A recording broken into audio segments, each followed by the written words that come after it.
Hi everyone, Elizabeth here. Just a little preamble. During this episode, I talk about my new podcast, The One Sure Thing, that's coming out, which I was prepared to have launch on Monday. However, I forgot about how it takes some time for Apple to approve the podcast. So it's due to drop any minute. We're just waiting on that.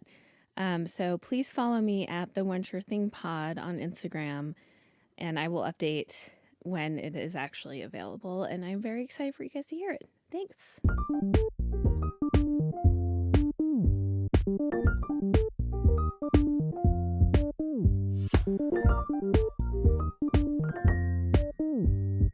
Shh. Nobody's listening, right? Hi, Andy. Hello. Is anybody listening? Yeah.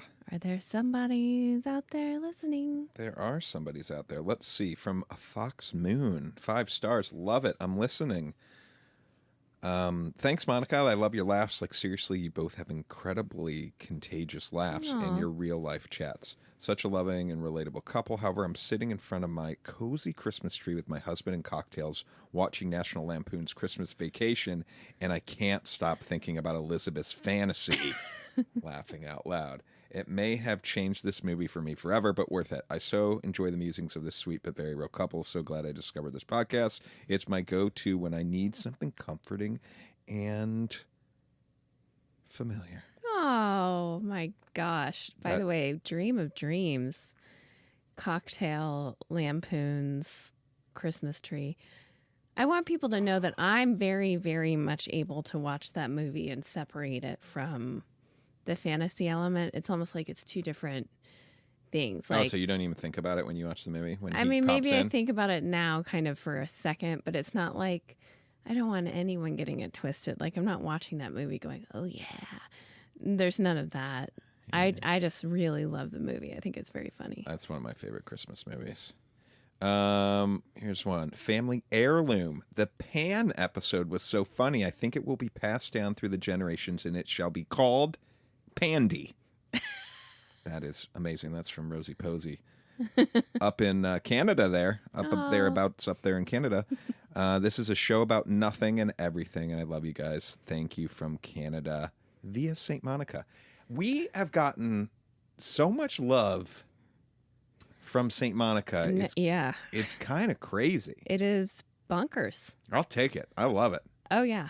That person really nailed it. This show is about nothing. Is it? Yeah. Interesting. I really think so. It's really about a whole lot of nothing. And yet, I look forward to doing it every week. So fun.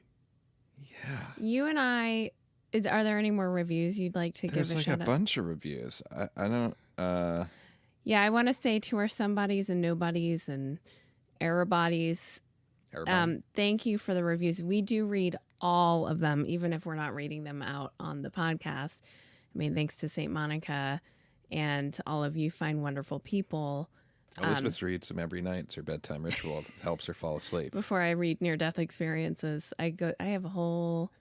Oh my gosh. Yeah. This is going to drop when my new podcast has launched. Yeah. So if you haven't checked out the new podcast...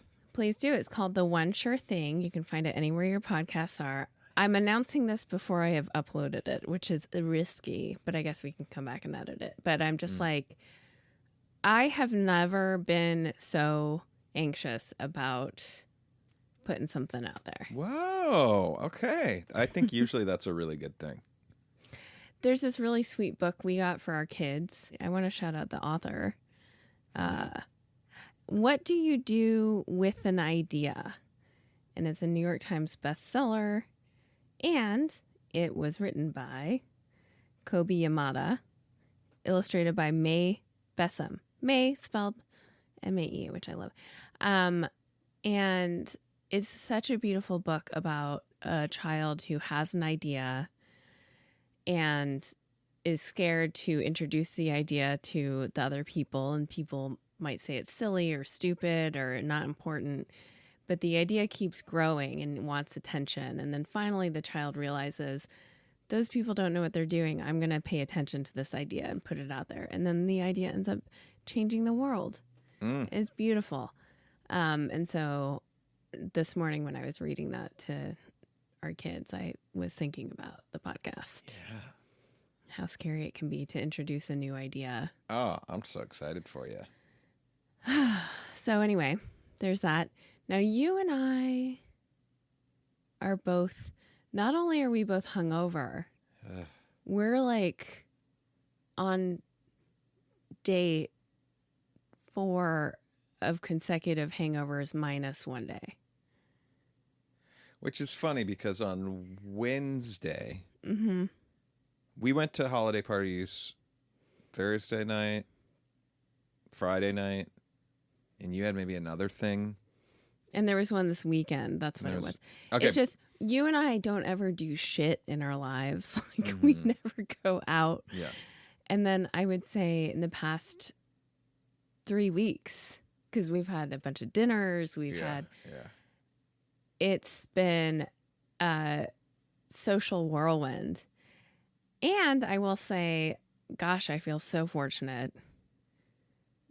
We went to 3 holiday parties, and they were 3 of the most fun parties I have been to in my livelong days. They're great. And different textures, different sizes, different textures on these parties, like all different types. Before we get to that, though, what I wanted to say was knowing that we were going into this crazy weekend of all this drinking and stuff. On Wednesday, you're like, do you want a cocktail at dinner? And I was like, I don't know. We're like, tomorrow we're going into all this stuff, and you snapped at me. And you were just like, don't overthink everything. I didn't Do you snap. want one or not? And I was like, oh, wow. No, it And wasn't. then I was like, yeah, I do want one. Let's talk about that moment. I wasn't. That's what we're doing. Okay. Where have you been? We're a little on edge, maybe. We're dried out, wrung out. That moment, I wasn't snapping. I was just dropping a firm delineation between the conversation you were launching into, which is the way your brain works, and I know that, versus the kind that I was about. And I wasn't snapping like annoyed. I was trying to kind of give you a gift. Shut up. The thing is, maybe snap's not the right word. You did. There was a, Andy always with overthinking. Well, it was just, do you want one or not? Well, is there any sense of relief to you when you hear that? I did kind of like the moment, and I did then take the drink, but because let me tell the listeners, like, I was cooking dinner, and I was like, hey, do you want a cocktail?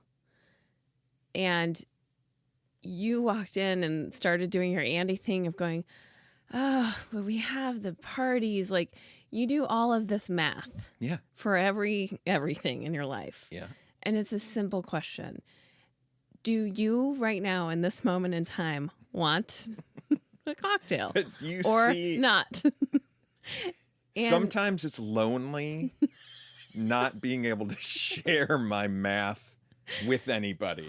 And you stomped it out instantly because you were a little like, ugh, Andy's always doing this. Can I tell you something, though? I do your math with you a lot. And in fact, don't be like this right now. In fact, I think I've adopted some of the math doing in a way that, is not bad or good. You're being so careful with your choice of words. Very much appreciated. But, sometimes you deserve to just check in with yourself and think, do I want this right now? Yes. I think, but here's the problem with that. What a beautiful moment that was, because it was kind of you saying, did you give a gift? There was a part of me that was like, do I want one of those or not? And I did that night. Yeah. But again, here we are on the weekend in the morning, crazy hungover. I had no Not from that drink. I know, but did I need that drink then? You're looking to that drink as I'm just saying my point of doing the math before was like your future is booze Why are you looking at me like do you that? Elizabeth's looking at me like disgusted. Do you think that here's my question. Do you think that if you hadn't had that drink on Wednesday night, that singular cocktail, you'd feel any different in this moment in time? Maybe like just a little bit better. I might have been a little bit more well rested. My body would have been a little bit more prepared. But okay. That's besides the point, and I understand your point. But it is like, did I need to be drinking that then, knowing without a crystal ball that we were going to be boozing? And sure enough, we've been boozing. Oh God, have we? Oh boy, and had the time of That's our lives. Yep. You know, we saw two friends, Pete and Casey, our dear longtime friends who we love so much, last night. And Pete was saying Casey literally never turns down a beverage. Really? So when they're at home, if he's like, do you want a tea? Can I get you a coffee? Yeah. Do you want an old fashioned? It's always yes. It's always yes. And I was like, what a great way to live. Just to always be like, that's one little step we can take to, I mean, that's kind of a form of radical self-love in a weird way to me. Like, if something's presenting itself to you, and a surprise beverage, even if it's just ice water, is always a delight. If someone else is like, can I get you this thing? Mm-hmm. It's always pleasant. Do you think she's like that at like the doctor's office or when you're in those situations, right. or the meeting, going into the conference room meeting? Right. Do you think she's always like, I do. Because those situations I'm like only 30% of the time I accept it in those situations. Yeah.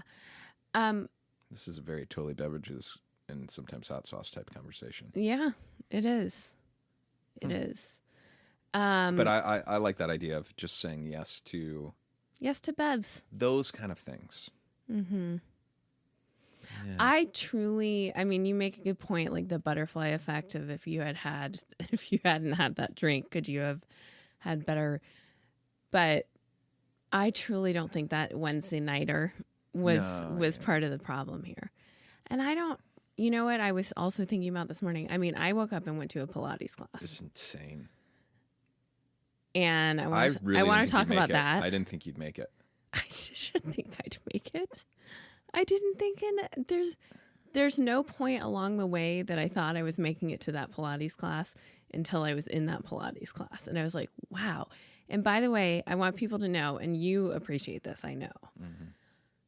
My first time in this class, my first time at this place. Wow. So new spot, navigating all the newness of going to a place and not knowing how things go and all that stuff. Haven't done Pilates in a good 7 months. Mm-hmm. Very grateful to report that I'm feeling so well with my sciatica that I'm now like, I want to get back into Pilates to build my core and kind of have it be the continuation on from PT. Mm-hmm. But last night I was thinking, I was in heels last night. I mean, I'm doing very well. I really feel very regretful that we didn't get a picture of us yesterday together. Oh yeah, we were good looking. Damn. Now my face looks weird right now, and you just commented on my expression. I'm like, are all of my expressions different to you? More severe? Because of what we talked about this morning? Oh, I don't know. Do you want to talk about that? Yeah. Oh, I don't think just now that was when what it you was. commented and you were like, she's making an expression. In my mind, I wasn't really making a big expression. Oh, that's interesting. Okay, we'll get to that. But anyway, I did get to Pilates. It was that I have that like hollow hangover feeling, where I had 3 drinks last night, just to put it into context. I don't want people like, I wasn't like so shit faced that I at any point in time like lost control or whatever. Yeah. But I do have like kind of that hollow, weird hangover feeling. Pilates was so hard. And I was the person in class, I mean, as I should be, I'm still kind of in recovery and I'm really taking it easy. I'm not making any risky moves. But who was kind of doing a modified version Modifications. of everything. Did you have to ask what the modifications were? Or did they offer them up? I told her out the gate Hey, that's good for you. that this is what I was doing. And so she offered me mods throughout. Like that the whole class heard? Mm-hmm. If you want to mod it, like was yelling it at you? No, she wasn't like that. But she was like, or you could, I mean, everyone knew it was for me. They did. Just because your vibe or what? Because I had said what was going on in class. Wait, did you have to say that in front of everyone? Yes. Like you had to did you raise your hand? Yeah, she said, before we get started, does anyone have anything that they want me to know about? Where were you in the formation? You paint me the picture. Okay, so this is a reformer class. Don't know. So do you know those Pilates machines that look like beds? Oh, okay. Yeah, the bigger machine. No, well, it's actually not the bigger machine. It's the smaller machine. Okay. It's a machine. so annoying.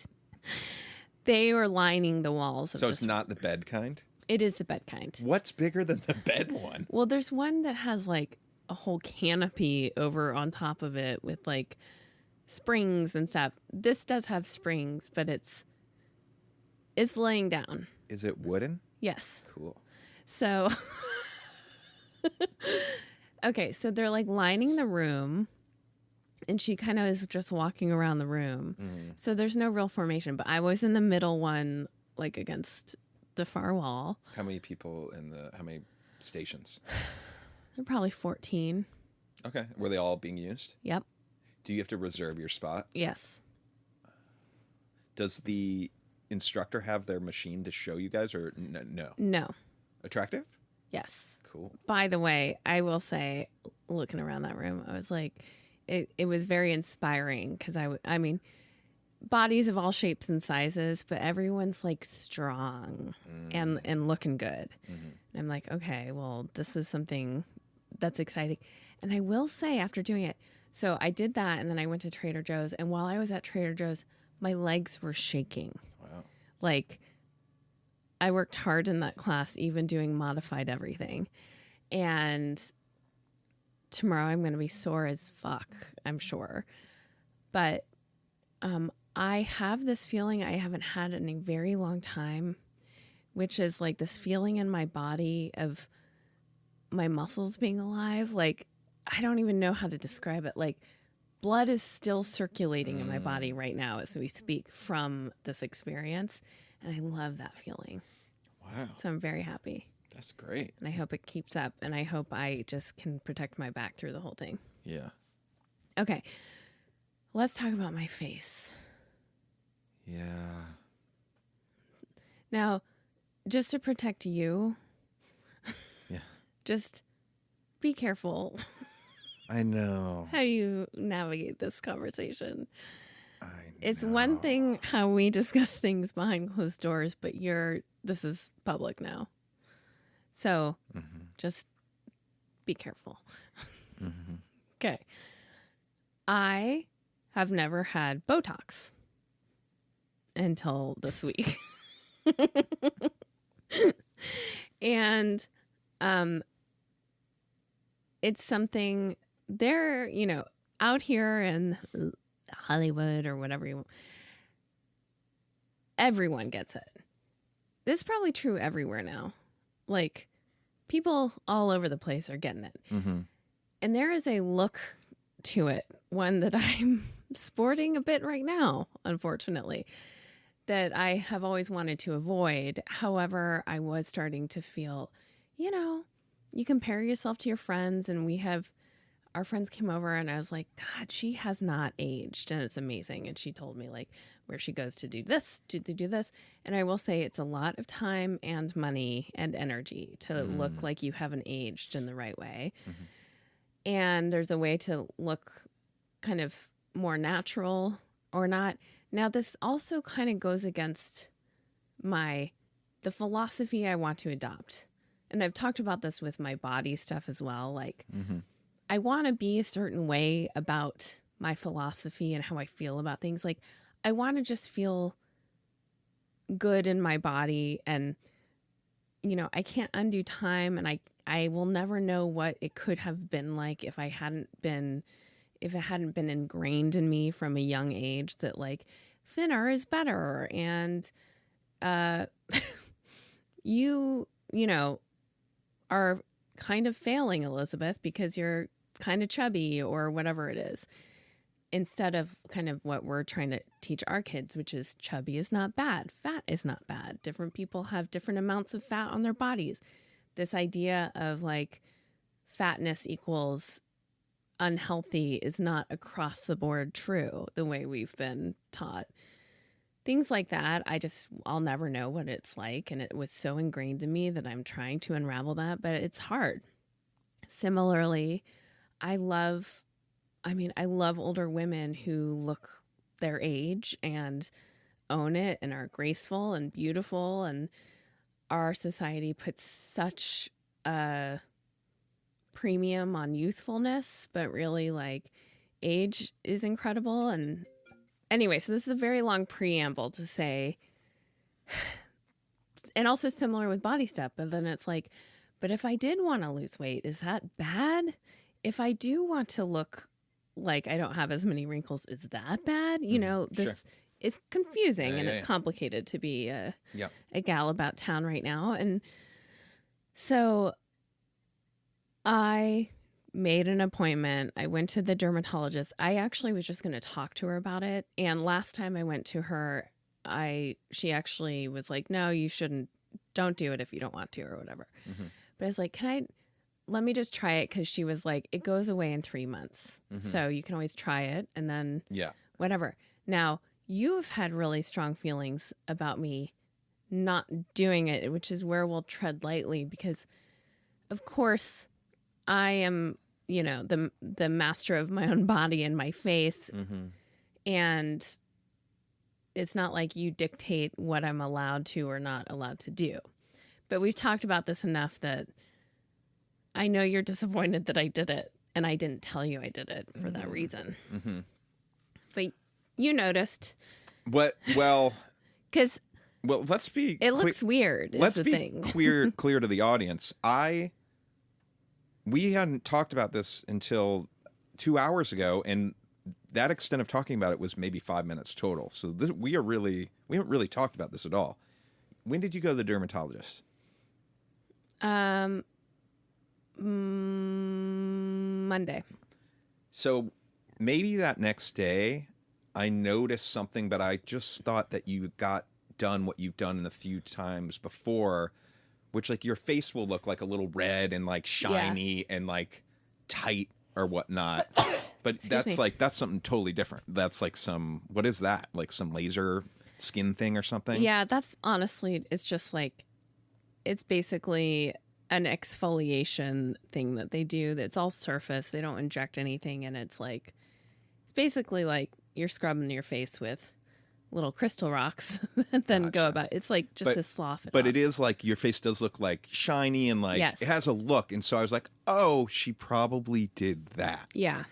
Then later in the week, if you want to really go through my journey, or do you not really care? I want you to be careful. Yeah. Because honestly, this came up this morning, and the way you approached it was not the best, I will say. Well, no, it just clicked for me this morning. You literally watched it click for me. I know, you were like, say it.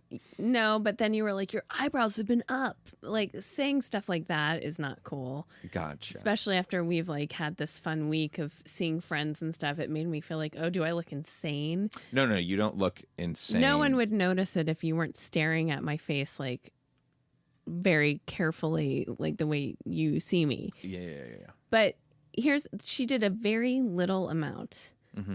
And however, I still feel like the effect is too much. Like, and the other thing I didn't realize is I can feel it. Like when I raise my eyebrows, I can I didn't know that you would feel like that your muscles aren't working. It's very weird. Like, Yeah. I don't like the sensation. Yeah. I don't really like the look all that much. It's not made a difference in a way that I feel like, oh, cool, I could see myself doing this. So right now, my verdict is I tried it. I don't think I like it.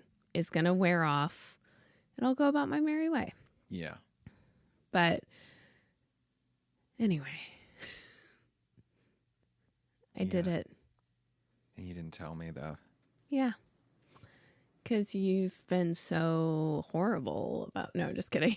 Well, isn't it? It You is, have it been is kind a of- funny thing of like, it has been a thing that I've been anti, but it is this weird thing because it is like, you're like, I'm being anti about this like thing that women can do to their bodies, but the whole origin of it is like, there is like this weird dynamic to it, right? Yes, it's I am much being better that you're anti than if you were like, you should get Botox. I really think you should get Botox. Right, like, right. Why aren't you getting Botox? All your friends have gotten Botox. You should get some Botox. Yeah. Yeah. It is better, and I appreciate that. So, but I noticed on Zoom at work, I was like, oh, you're staring at your own face all day. And I was like, I look weird. Like, there is a definite difference, and it's not a good difference. And I will say, there's a show that's been very popular as of late, and there's someone who's on that show who I know and knew like back in the day. Mm-hmm. And this actor clearly, like every actor, I mean, gets this done. Yeah. But I noticed it and had the thought like, I wonder what it would be like to get to access the full range of emotion that face could produce, because it's already great, but like, Yeah. do you know what I mean? Yeah. So listen, I think your face is one of the best faces that God ever made. Aw. So it looks good without Botox, Thanks. whatever. But I will say this, and I think this is the one thing.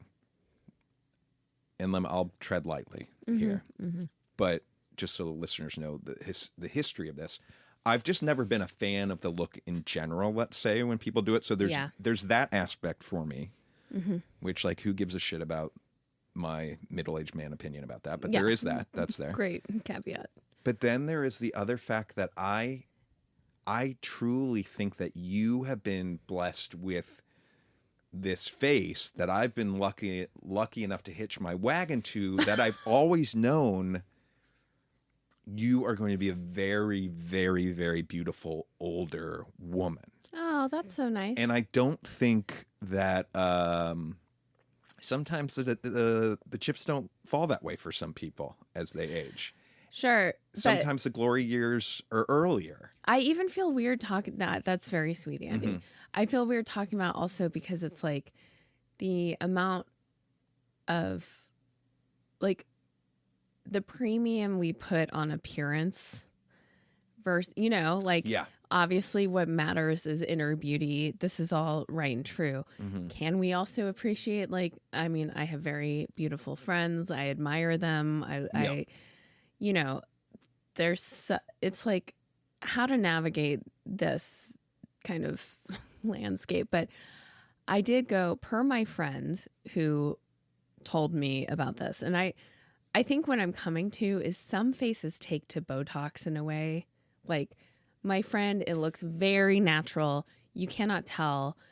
I got the same thing done from the same doctor, the same amount. Yeah. I think it just is face dependent honestly, and I think it's kind of not for me, but for my friend it looks amazing and natural. She does not have this look that I have right now.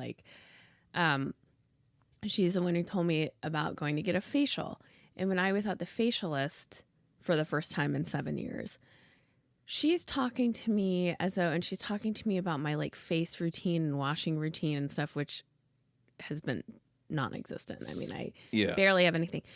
But in her line of work, this is priority number one. Now, it's one thing to put sunscreen on every day, which is important for cancer. But I'm also like, I don't live in a world where my face is my number one priority.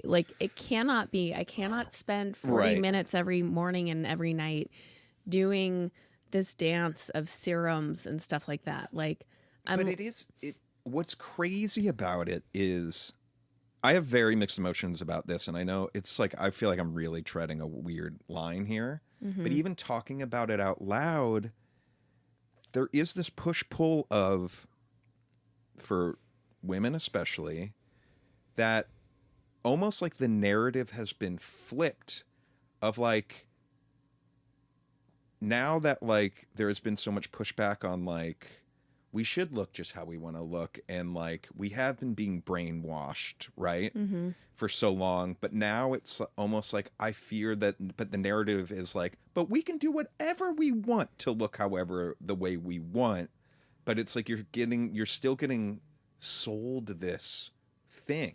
Well, yes, that's that people across are the making board. money off Then of. it's like the wellness industry Right. now instead of dieting or whatever.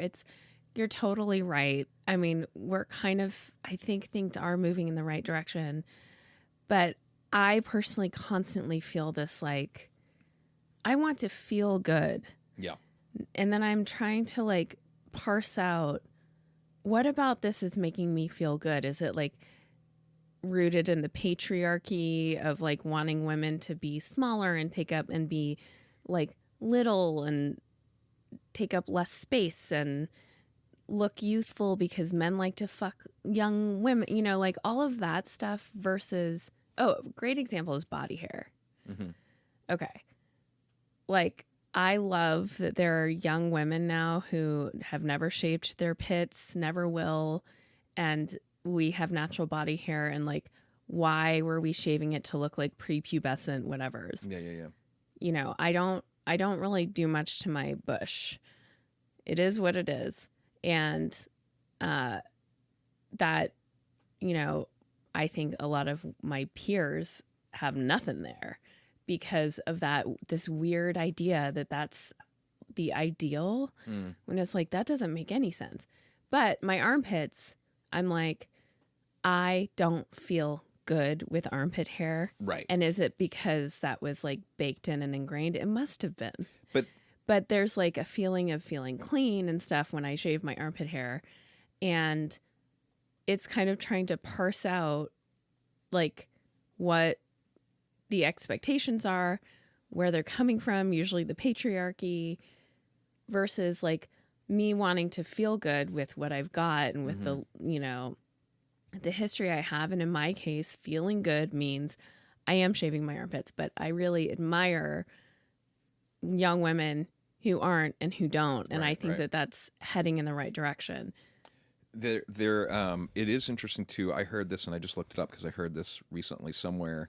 Women really shaving their legs, that didn't really start until the 1920s. So, which is only 100 years ago, right? Yeah. And I'm sure there's probably someone listening that's like, yeah, but in Rome there was a phase or whatever. But it seems the thing I'm looking at is from The Guardian. And the reason was when skirts started becoming shorter. But also it's like, why? But it's just interesting to me Why that couldn't there have been short skirts and leg hair? Right. But it's just like, it's a new thing that has been adopted in the culture, that you're just in it during this culture and this time. Right. Right. And there's also the Brazilian butt lift, right? That's a thing that has become a thing, but at some point in time, it won't be a thing anymore. Well, eyebrows have gone through the gamut. And now I'm like, when I go to get my coffee at like La Mill, all of the young women there, the baristas, the cashier, have these, I'm like, there must be some sort of brow mandate. Like, they all have these incredible, beautiful, thick, youthful, like, brows. And my generation, like, we plucked the shit out of our brows. Yeah. And it's a hard thing to come back from. And I don't think they ever fully do. But I'm like, similarly, I'm like, oh, I hope our kids never touch their brows. I'm like, I hope they feel confident and comfortable with whatever body hair they have. But then also, it's like, also, who the fuck cares? Like, do whatever you want. I don't know. Right. Anyway, we're just talking about vanity, but it's also so rooted in history. And I have one more thing to say, and then I want to switch gears. Okay. But I do want to just point out that, as you have pointed out, obviously the bar and expectations put on women is so different from men. And so that's one of the things when we had these conversations about like Botox for me and stuff, and you're like, please don't ever, whatever. Mm-hmm. When I'm like, you had like this little cancer removed from your nose, but like you barely even glance at your face. Sometimes I'm like, hey, have you noticed that you have like some whatever on your face? I'm like, how do you not even, you barely even look at yourself. Yeah. So you don't even, it's, the double standard is tough to stomach. And then this gets into the pink tax, like women get paid, whatever it is. White women get paid, 80 cents to the dollar. Women of color get paid way less even to men. And then we also are obligated to spend a ton of money and time on cosmetics, skincare, hair care, and it's actually not optional because women who do wear makeup and take care of themselves like in that way, do their hair, get paid significantly more than women who don't. So it's like a very frustrating cycle to be a part of. But then also it's like, if you like makeup and like the way it makes you look and like the way it makes you feel, who's anyone to say that you shouldn't wear it? But it just sucks that we have to, and that we have to spend so much of the less money we're making per dollar on this, plus time, plus the amount of time it takes me. I mean, I'm actually very, very, very on the low maintenance end of like throwing makeup on. It takes me 10 minutes, but that's annoying. Yeah. And it's annoying when I'm like rushing to get to my work meeting and thinking like all of the men on this work meeting don't have to take this extra step, Well, and again, we'll wrap this up soon, but that is so crazy, right? Mm-hmm. And then the origins for all of that you're speaking of are like so crazy. And then like all the other origins or all the other catalysts pushing all of it forward are all gross to me too. So I'm like, that it is kind of fucked no matter how you skin the cat, sort of. Mm-hmm. And even like, I don't know, there's that really cool makeup show on Netflix called Glow that our kids love. And Glow Up. And there's all these Glow's a different show. cool makeup artists on it. Yes. Guys and girls. Uh-huh. And then it's non-binary. We're non-binary, and there's there are a lot more men that are wearing makeup now and whatnot. And it's like, oh, that's really cool. But it's like, oh, but just because now that's becoming cool, now it's all the companies jumping all over that and fueling that fire just to make money. A buck. Yeah. To make money. So it's like capitalism's fucked. We live in the tentacles of capitalism run so deep that, I mean, it's the world we live in, and it's not going to change. I mean, in our lifetime, none of it's going to change. But anyway, let's talk about. So last night we went to a Christmas party where there was a singer, like I don't even know, a cabaret singer. Yeah. Is that the right term for what we experienced? That's how he was introduced. God. I would describe as like a piano bar cabaret type singer. Unreal. Fucking crazy. And the amount of joy that was in that home surrounding this cabaret singer who was at the piano, his talent was so next level. Yeah. His name was Victor. I wish I knew what his full name was to give him a shout out. It's crazy. And had so much fun. And it just made me really think about how so stupid and cheesy. There was all pretense left that room. Everyone's singing along. Yeah. It wasn't just, he sang a few Christmas songs, but he also sang like just bangers. Billy Joel, Prince, Elton John, Beyonce. It was Britney. Britney. Everyone knew every song. It was so much fun. Yeah. And it made me feel my heart so full, and how I'm like, back in the olden times, that was what a party would be. Like everyone surrounds the piano and sings songs together. Yeah. I'm like, I encourage our listeners, if you have the opportunity to do that, gather friends and sing songs, because I haven't done that in ever since maybe when I was a kid. That was one of the most joyful experiences I've had in so long, and was so much fun. And I mean, in large part due to this cabaret singer. Yeah, what a talent to be able to read the room and deliver and make adjustments and know when to be funny and know when to be heartfelt and know, because also it's like it's such a specific talent. Yes. I also have to say, so he came in from Miami. Yeah. He performs at the National Hotel. For anyone who wants to, he's performing there all the time. Okay. This is his first time in Los Angeles. And to exactly what you're saying, it could be an intimidating room is what I'm kind of getting at, because there are familiar faces and stuff like that. But I talked to him afterwards. He's just like, I don't take myself too seriously in those things. It's all about just having fun and being playful. And I feel like sometimes that element of life gets very lost. Yeah. And especially at some of these Hollywood, LA parties, honestly, we don't experience. Well, first of all, we don't go to hardly any. Yeah. The parties we go to usually are with our friends who we know and love. But so maybe I don't know what I'm talking about. Maybe this doesn't exist anymore, but I'm pretty sure it does. Those holiday sure does. Hollywood parties where everyone's schmoozing and who's who, and there's a lot of pretense and a lot of ego and stuff. Mm-hmm. That man came into a situation. I don't think this crowd would have that much of that going on anyway, but everyone dropped their shit, their ego, any pretense, any whatever at the door, and we all just sang together. Yeah. It was so much fun. It was crazy. I loved that. And also, I mean, this might be a weird thing to say, but was kind of beautiful to watch. There were a lot of celebrities at this thing watching this guy. Yeah.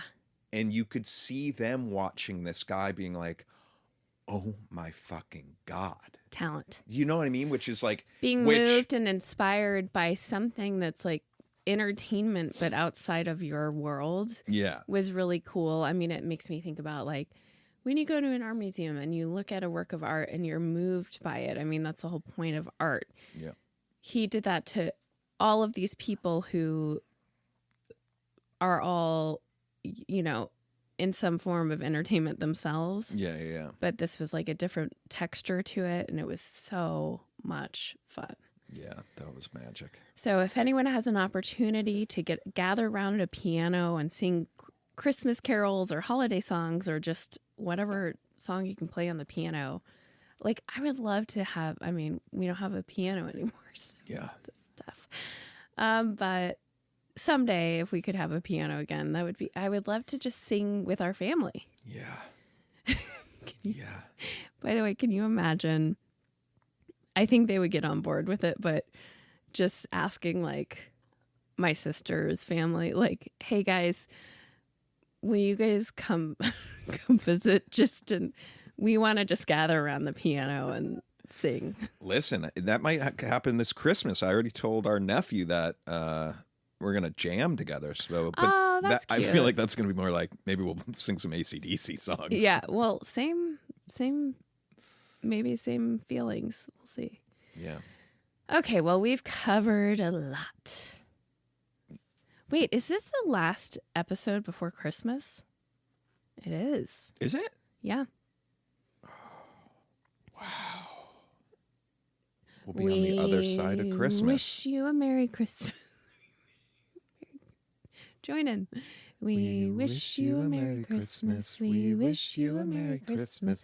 We wish you a Merry Christmas and a Happy New Year. You know what I want to say real quick about the holidays? Because I told you yesterday, but I thought it was so messed up. When I went to Target yesterday, I found the Hanukkah section, and they buried it in that store. In the darkest, deepest corner of that In store. this climate, it is not It didn't as feel someone right. was saying at the party last night. In this climate of anti-Semitism, that feels aggressive. Can I tell you a funny Jewish thing that happened last night? Yeah. And for the listeners out there, I'm sort of Jewish, so I can say this stuff. Careful, though. I was... Once again, let's take it easy. Well, I was talking about some of my health ailments, and one of our friends that we hadn't seen in a while, Jewish also, was like, you need more Jews in your life to help you with all this doctor stuff. So true. I was telling them about my lip, how it's Right. been swollen, and they're like, no, no, no, no, no. Like, that is fucked Is up. it swollen? No, it's just numb. Numb is the word, right? Numb is the word. For anyone, maybe just on the lark that there's a dentist or a nerve doctor out there listening, Yeah. I got something. Oh my God. This podcast has truly just become.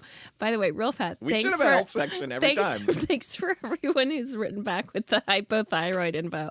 I'm getting a full panel soon. So. We really should have like a health check-in at least every other week. Health update.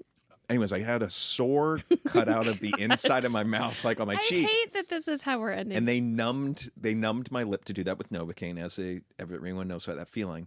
And my lip has been 50% numb since then, which was like 4 months ago. Yeah. I did go back into the dentist last week. It'd been 4 months, and I mentioned it first to the hygienist, and she's like, "Oh yeah, no." Hygienist. What did I just say? Hygienist. Hygienist. But again, it should be hygienist. Okay, carry on. And she was like, "Oh, sometimes it takes some time," and I was like, oh, "Great." Then the dentist came in, and I told the dentist, and she was like, "Oh, really?" Oh, no. And was like, "Where is it numb?" And I was like, "All over here." And she's like, "Wow, that's weird. If we were doing work on this other part, maybe that would make sense because sometimes there's nerves back there, but we weren't anywhere near there."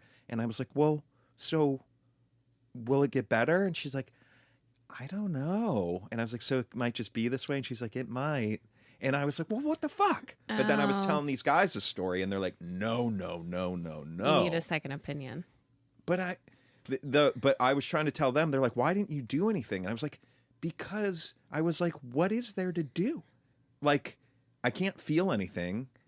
And what I feared would happen, happened. Yeah. I asked the dentist, and they're like, "Well, yeah, I don't know what to tell you." Yeah. But if there's a nerve person out there or a dentist that's like, "No, you need to," it is frustrating. I'm sorry. It's numb. Yeah, I know. I'm living with a numb face. That's annoying. Me too. Oh my God, we have that together. Okay, well,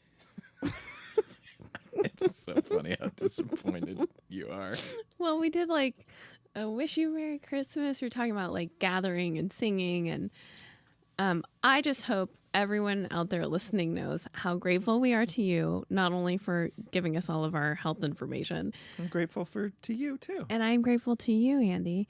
Oh, I thought you were talking to me. No, I'm talking about our listeners. Oh, I'm very grateful for our listeners. Yeah, thank you so much. And if during the holidays you feel compelled to tell your friends and family that you listen to this podcast that's about absolutely nothing, please do. And thank you to our patrons who support us on patreon.com/totallylame. And thank you for those who are following us on Instagram to watch videos. Maybe there will be one showcasing my frozen forehead this week. Anyway, happy holidays. Good night. Good night.